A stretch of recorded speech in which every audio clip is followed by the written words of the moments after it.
Panecada de pano é gente, sabugo de milho é gente, o sol nascente é tão belo. Se tudo pica-pau amarelo, se tudo pica-pau amarelo.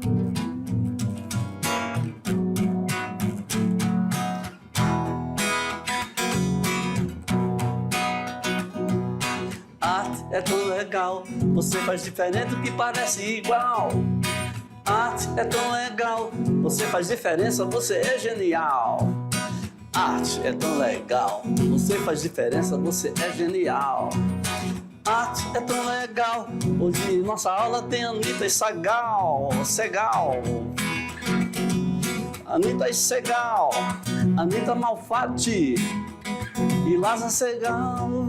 Ei, Anitta Malfatti e Lázaro Segal, Monteiro Lobato. Pois é, o Monteiro Lobato vai tentar estragar a festa, mas a nossa aula aí está muito legal. Vamos começar o modernismo brasileiro, ok, gente? Vamos lá para a nossa tela, eu vou colocar aqui um violão aqui já no cantinho dele, aqui, para ele ficar aqui sossegadão, aqui, tranquilo, não é? Cuidadosamente, que essa joia é muito preciosa. E aí, vamos começar a nossa aula de hoje. Não é isso? Vamos lá? Modernismo brasileiro, que a gente vai dividir aí mais de uma parte, porque tem, assim, muitos artistas, muitas personalidades. Vamos começar aqui com Lázaro Segal e Anitta Malfatti, que são dois artistas das artes plásticas, né, na pintura. E nós vamos ver detalhadamente os quês e porquês da história deles dois e como eles influenciaram tremendamente na arte brasileira. Antes de mais nada, vamos ver aqui uma atividade interativa, né? Então, uma pergunta aqui. Você conhece essa paródia? Qual obra ela representa? Aluno, essa palavrinha aí, paródia, né?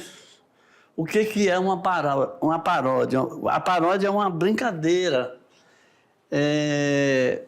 uma imitação, uma repetição de algum trabalho artístico conhecido. Então, vocês estão vendo aí essa figura altamente conhecida com esse cesto de frutas, que é um trocadilho, uma imitação de um quadro aí da nossa arte aí. Nós vamos ver com detalhes lá na frente. Então, toda vez que você pega uma música, por exemplo, super conhecida e troca a letra dela só com piadas e coisas engraçadas, é paródia. É mais conhecido paródia musical, mas na pintura também existem paródias, né? Então, você está vendo aqui um exemplo bem interessante de uma paródia. Eu espero que você descubra ao longo dessa aula qual obra ela está tirando onda aí, que ela está fazendo brincadeira. Ok? Vamos lá, é com vocês, hein? Então, para a gente entender o modernismo, nós começamos aqui com um momento histórico, né? O que estava acontecendo no Brasil que favoreceu, que provocou essa mudança nas artes, né? Olha só, no início do século XX, o Brasil vivia o início da República Velha. Esse momento esteve representado pelos interesses das oligarquias rurais, na prática chamada de política do café com leite, porque eram os produtores de café e as pessoas que tinham criações e aí vendiam leite. E essas pessoas eram altamente influentes na política brasileira e aí tinham seus representantes lá, eles financiavam campanhas, etc, etc, etc. E o que acontecia? Esses dois grupos estavam dominando. Então, a oligarquia é o domínio de uma certa elite, ok? Um certo período era alguém do café e outro período era alguém do leite, né? Da produção de leite que estava no poder. Ao mesmo tempo, né, o Brasil recebia entre 1871 até 1920 milhões de imigrantes de origem italiana e japonesa. Então, o Brasil, esse país altamente generoso, favoreceu a que essas pessoas que estavam, de algum modo, saindo de seus países, procurando novos ares, né, novas chances de virem e serem bem recebidos aqui no Brasil. Então, o destino, eles vinham geralmente para trabalhar nas lavouras do café ou as indústrias de São Paulo, que estavam começando a surgir, né, crescer, florescer. Lá para 1929, a Bolsa de Valores de Nova York causou falência a milhares de burgueses no mundo todo, inclusive no Brasil. Então, o mercado de títulos, né, que as pessoas que investem dinheiro em títulos, de algum modo a Bolsa faliu, teve problemas, e aí quem tinha investido perdeu seu dinheiro. Principalmente os burgueses, que eram os novos ricos de todo mundo. As pessoas estavam enriquecendo com o comércio, enfim. A burguesia brasileira encontrava-se envolta nas tradições culturais francesas, na Belle Époque. Todo produto francês era bom e refinado, era considerado chique.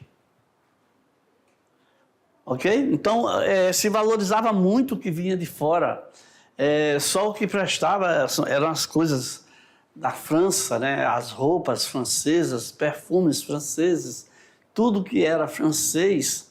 É como os Estados Unidos, né? Que as pessoas estão sempre aí copiando, né? Estão sempre importando coisas dos Estados Unidos. Isso está mudando um pouquinho também nesse nosso mundo atual, né?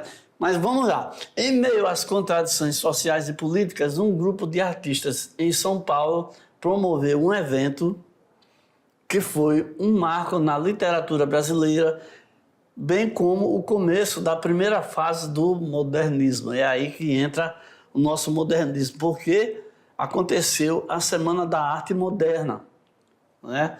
Que contradizia, através das obras artísticas expostas, o refinamento e padronização do então academicismo europeu literário e artístico em geral.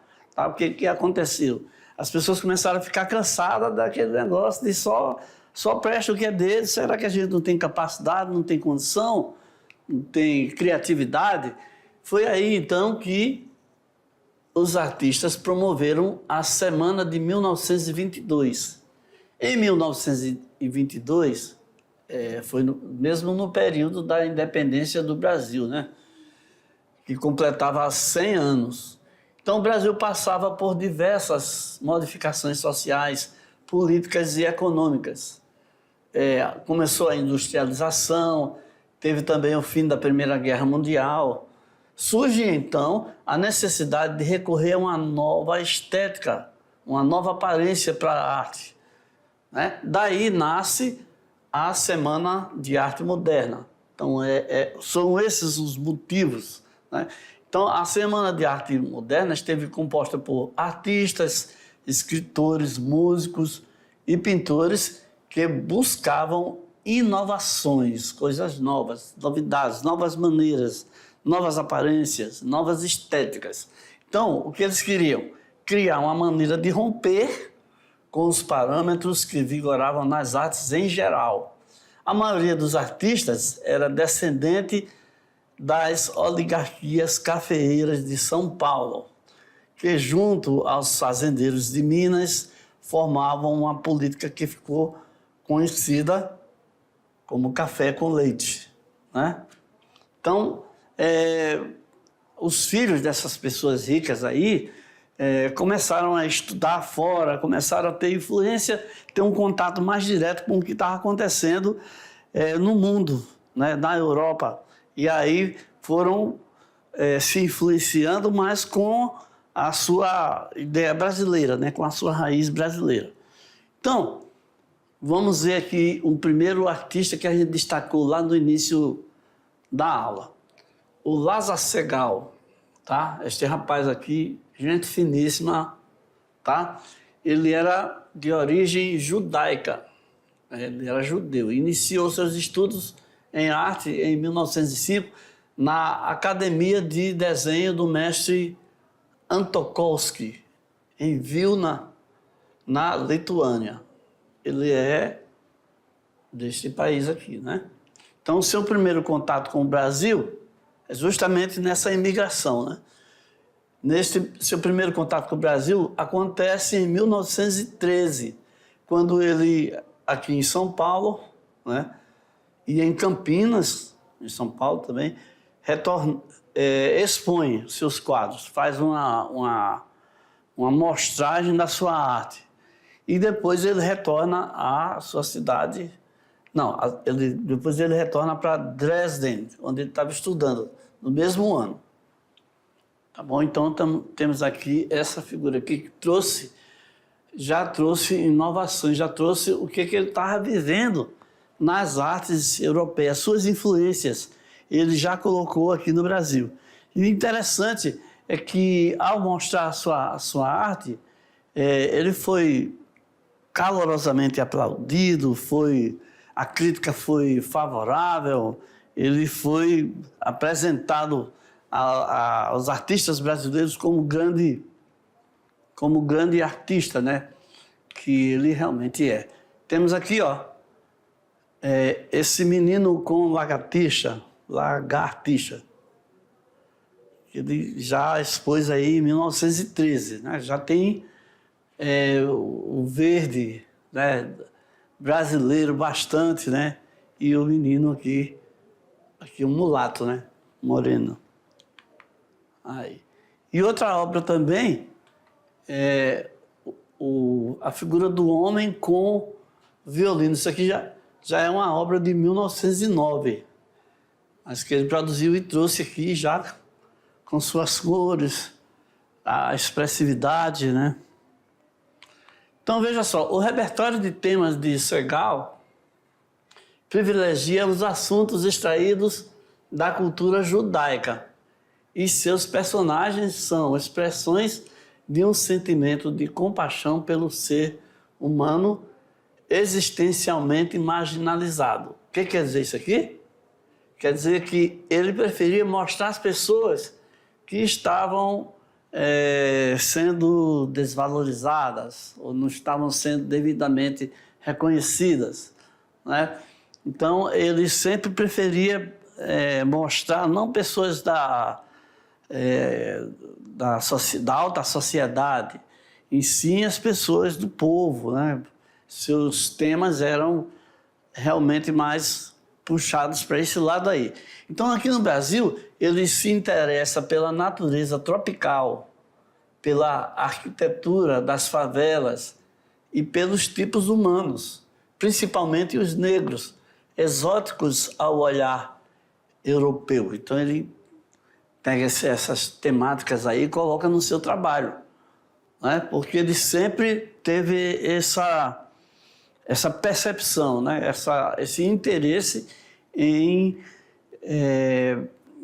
demonstrar, em fazer, dar valor, valorizar, né, as pessoas que, de certo modo, estavam sendo desprezadas pela sociedade. As tonalidades sóbrias do período alemão somam-se cores mais iluminadas, né? Aqui do nosso Brasil tropical, né? Uma natureza muito cheia de luz, muitas cores, né? Então, ele que estudava na Alemanha, ele que em Dresden, né, a cidade de Dresden, ele tinha um trabalho com menos luminosidade, já passa a ter essa percepção aqui no Brasil, já passa a modificar. Então é por isso, ó, aqui, Bananal. Então ele já coloca um negro aqui, uma pessoa com as feições tipicamente, né, no meio de toda essa cor aí fechada aí, de o Bananal, né? E aqui também nós temos essa outra obra aqui, famosíssima, uma das mais importantes, onde ele coloca essas figuras aqui, né, que parecem ser assim um tratamento mais de ícone, né, como os Eternos Caminhantes. Então é uma obra assim de grande importância no trabalho de grande destaque no trabalho do Lazar Segal em 1919, hein? Então aqui, ó, temos também essa natureza morta com 3 vasos de cactos, né, no estilo expressionista. A natureza morta é quando o artista ele faz desenhos, ele retrata nos seus quadros aí flores, frutas, né? São coisas da natureza que, como está ali estático, né? Aí tem essa conotação natureza morta. Tá? Olha aqui também a família enferma, né, de 1920. E aqui mais uma outra leitura aqui dos Eternos Caminhantes, né? Então, agora nós vamos falar da nossa lindíssima, queridíssima, um amor de pessoa, tá? Não é do meu tempo não, não conheci pessoalmente, mas Anita Malfatti. Anita Malfatti foi uma artista plástica, ou seja, pintora e desenhista brasileira. Ela nasceu no dia 2 de dezembro de 1889, em São Paulo, tá? Então, a família tinha condições. Ela iniciou seus estudos no Colégio São José e no ano de 1897 estudou no famoso Colégio Mackenzie, onde ela se formou professora já aos 19 anos de idade. Então, ela precocemente já, né, foi se desenvolvendo, aí já foi mostrando a sua grande capacidade intelectual. Então, ela aprendeu a pintar com sua mãe e estudou em escolas de arte nos Estados Unidos, a Independent School of Art, e também na Alemanha, na Academia Real de Belas Artes de Berlim. Tá? Então, ela estudou, ela viajou pelo mundo, né? E em 1910, em sua estadia pela Alemanha, ela entrou em contato com, olha aqui, movimento europeu, aí, o expressionismo, que influenciou muito sua arte. Isso aqui já é uma das influências fortíssimas, né? Já nos Estados Unidos, entrou em contato com o movimento modernista, tá bom? Então, novas influências. Em 1917, Anita retornou ao Brasil e realizou no dia 20 de dezembro daquele ano uma exposição artística individual com 53 obras. Essa exposição se tornou uma polêmica, tá bom? E nós vamos descobrir já por que foi que aconteceu.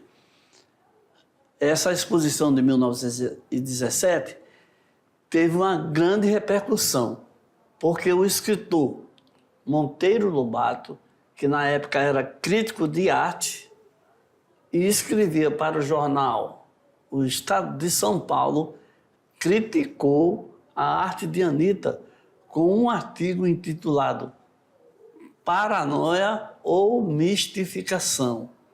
Então, loucura ou mistificação.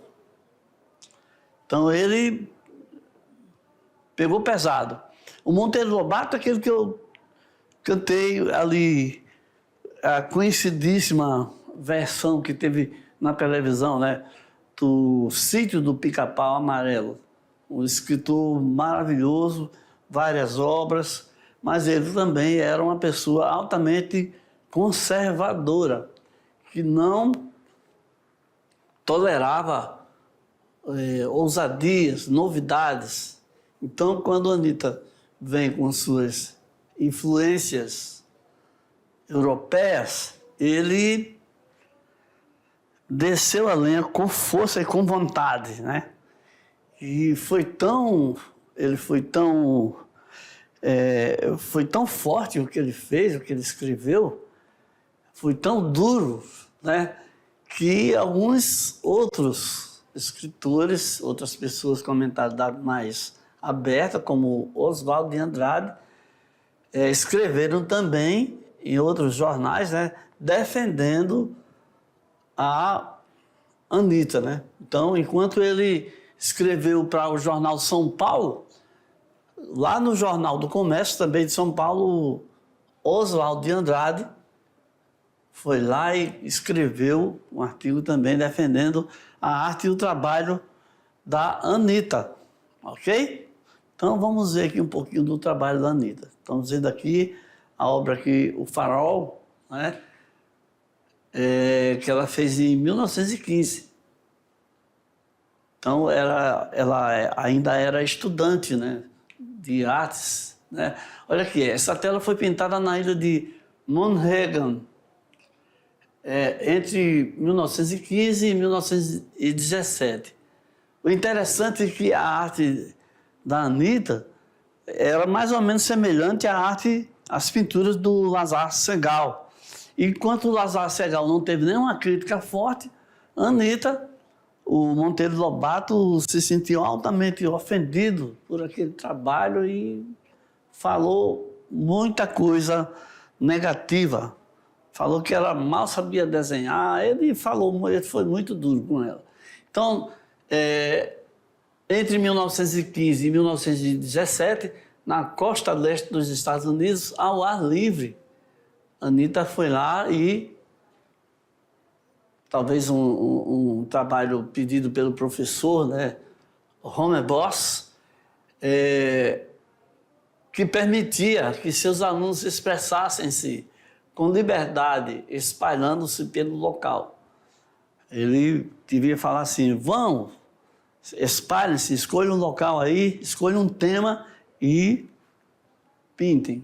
Depois de ter explicado, né, as questões estéticas daquele período. Então, o que acontece? Preste muita atenção que você vai precisar, hein?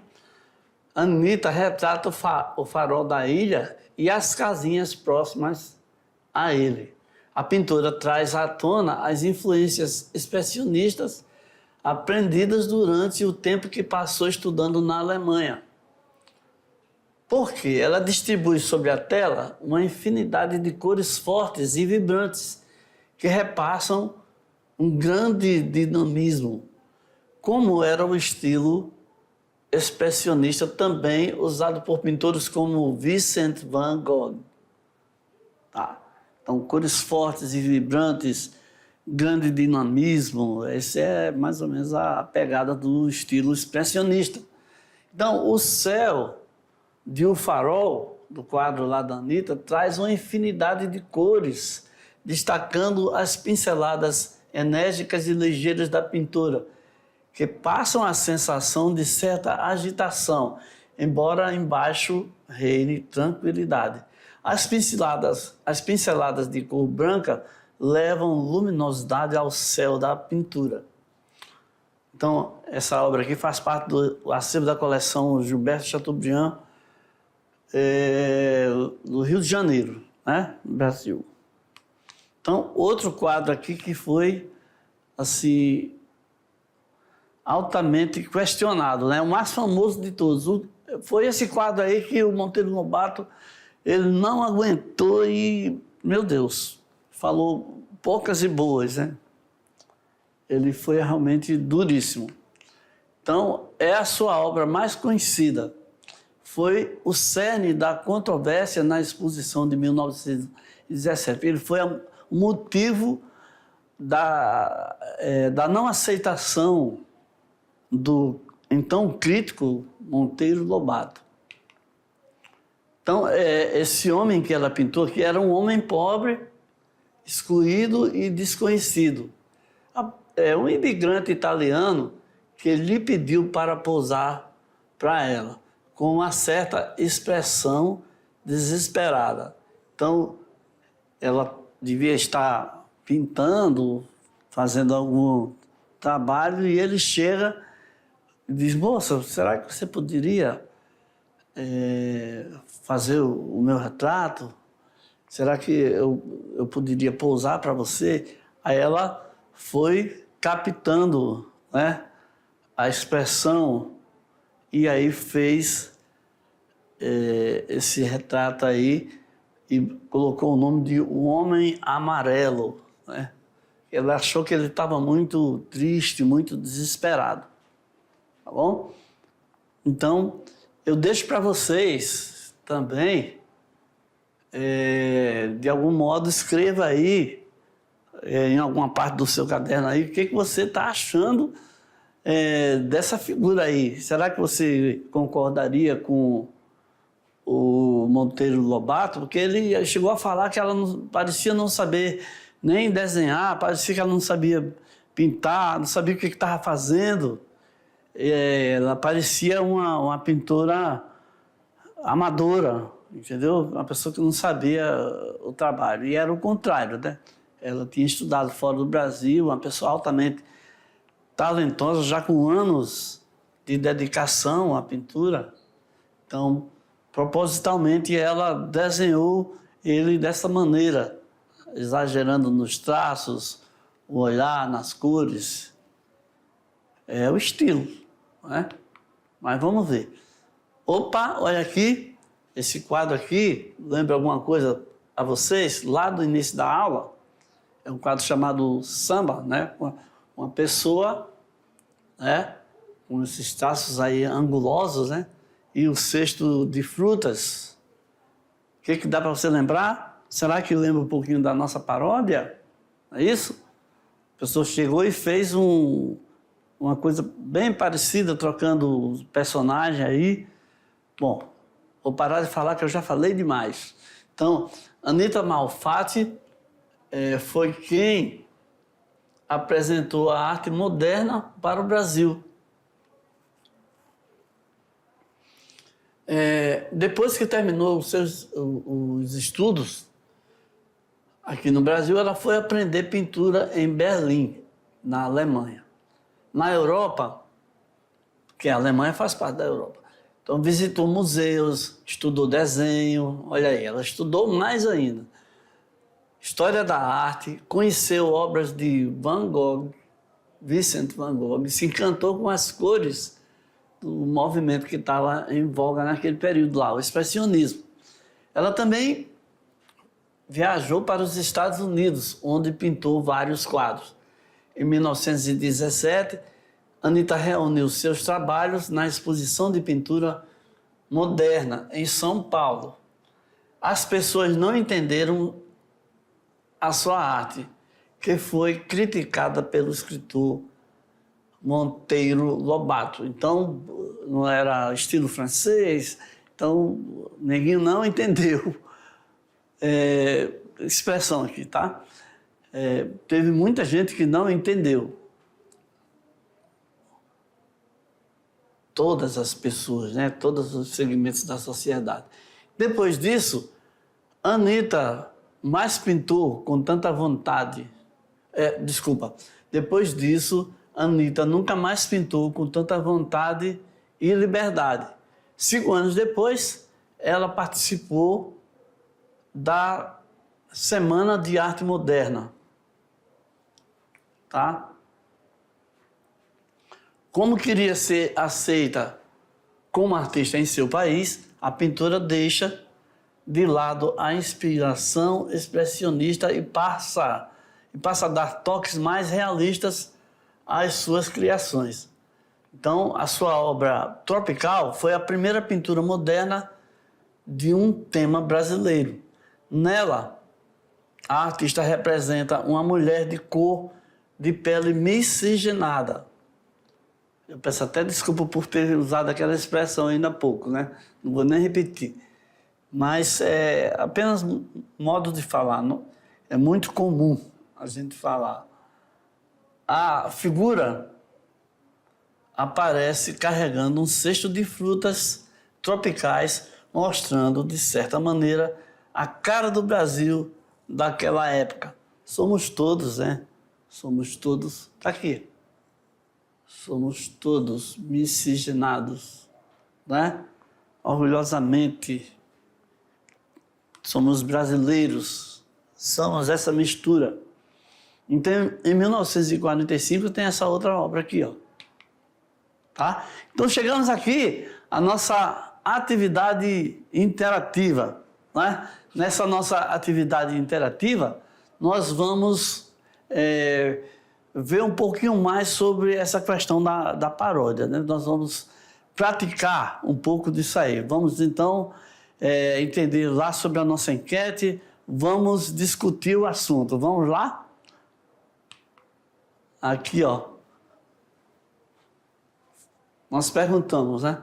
Você conhece essa paródia? Qual obra ela representa? Então, aqui nós vamos entender mais ainda sobre a questão da paródia. Nesse quadro aí, com esse desenho aí do Maurício de Souza, nosso grande quadrinista, cartunista, desenhista, né? Então, a personagem altamente conhecida, a Magali, não conseguiu tirar os olhos das frutas tropicais. Então, é uma paródia, né? Ele pegou uma das suas personagens e substituiu esta mulher, né? E colocou o mesmo cesto de frutas. Então, é uma paródia, uma espécie de brincadeira, um toque de humor, né? Um toque de humor com a obra da Anitta. O humor, ele tem uma coisa interessante, né? Engraçada. Que é o seguinte, às vezes as pessoas, nessa questão do humor, às vezes as pessoas se aborrecem por terem sido retratadas de um modo assim, um certo humorístico. Mas tem um outro lado também na questão, porque quem não é visto não é lembrado, não é verdade? Então, acontece muito que as pessoas se tornam muito mais lembradas, às vezes, por algumas brincadeiras que são feitas, né? Eu lembro que o grande Clodovil, ele ficava aborrecido porque as pessoas imitavam o seu jeito de apresentar os programas na televisão, mas ele se tornou muito mais conhecido, muito mais... ele nunca foi desrespeitado nos seus trabalhos, né? Muito pelo contrário, sua grande inteligência. É a mesma coisa que acontece com a obra da Anitta, aqui nesse caso aqui dessa nossa paródia, né? Então vamos voltar lá para a gente destacar um pouquinho mais dos detalhes da paródia aqui, né? Você veja que quando é colocada aqui a Magali, é uma personagem altamente conhecida, então as crianças também passam a vislumbrar também esse motivo, né? Essa grande percepção. Então, agora, nós chegamos aqui na nossa hora de fazer arte, né? Onde nós vamos propor uma atividade baseada no que você já entendeu aqui, do que seja a paródia, tá bom? Então, diz respeito ao processo de criação. Deixa eu conversar aqui um pouquinho mais com vocês sobre esse lado aí, sobre a questão da criação, né? A criação é um momento muito pessoal de cada pessoa, né? É um momento muito particular de cada pessoa. E o que é que acontece com a criação? Algumas pessoas têm, assim, né, aquele insight, aquele estalo, que vai lá e pá, faz. Outras pessoas já trabalham mais demorado, já faz um pouquinho aqui, depois demora mais para chegar nos seus resultados. Outras vezes vão refazendo e refazendo e refazendo até chegar no ponto. O grande escultor, pintor Michelangelo, né? Ele falava que ele olhava para a pedra que ele ia esculpir, ele via a figura, aí ia com a talha lá, ele ia desbastando e tirando até chegar no ponto que ficasse perfeito. Quando ele fez Moisés, por exemplo, né, que ele foi desbastando, quando terminou, ficou tão perfeito que ele olhou assim e falou assim, fala, né? Só faltava falar a figura, né? Também quando ele fez Pietà, que é a figura da Virgem Maria com o Cristo morto no colo, nos braços, o detalhe da roupa, tudo isso usando uma talha e um martelo, né? O grande escultor, um maravilhoso desenhista, pintor, um grande artista, o Michelangelo. Mas voltando aqui a nossa questão da criação, essa atividade vai exigir de você que você se entregue totalmente e crie uma paródia baseada no que nós vamos mostrar aqui. Vamos voltar lá na tela para a gente ver direitinho aqui, ó. Escolha um tema tropical, um tema que tem a ver com o Brasil, bem característico do clima brasileiro, e faça seu desenho usando também um personagem de histórias em quadrinhos de sua preferência. Se você nunca viu, pesquise aí os quadrinhos, porque estão mais raros na nossa atualidade, né? Mas aí você vai pesquisar, é o seu trabalho, né? Pesquise aí, ó. Olha o que fizeram aqui com essa noite estrelada aqui acho que é Van Gogh, se não me engano. Colocaram aqui o Batman, né? Já foi uma criatividade aqui, ó. O símbolo, né? Aqui Bart Simpson também participando aqui dessa obra. Olha o que fizeram aqui com Mona Lisa. Não é verdade? Está aqui o nosso Edvard Munch com o grito, né? Então já distorceram ainda mais a nossa figura lá, não é? Então você vai escolher o seu tema, a sua obra de arte. Escolha uma obra de arte, se não for um quadrinho, um personagem de quadrinho, escolha uma obra de arte aí e faça a sua intervenção, né? Faça usando aí os recursos disponíveis, né, de hoje em dia, né, as ferramentas de edição, você vai lá e faz, depois você vai, de algum modo, reproduzir, né, para exportar ou compartilhar no chat lá com a professora, seu professor. Depois de finalizado, você vai colocar no grupo e vai apresentar o seu trabalho. A apresentação do trabalho é altamente importante, né? Porque é através disso aí que você vai, de algum modo, você vai defender aquilo que você fez. Então, chegamos ao final da nossa aula. Espero que vocês tenham aprendido bastante, que tenham gostado e que fique a favor de Anitta, né? Anitta Malfatti. Ok, gente?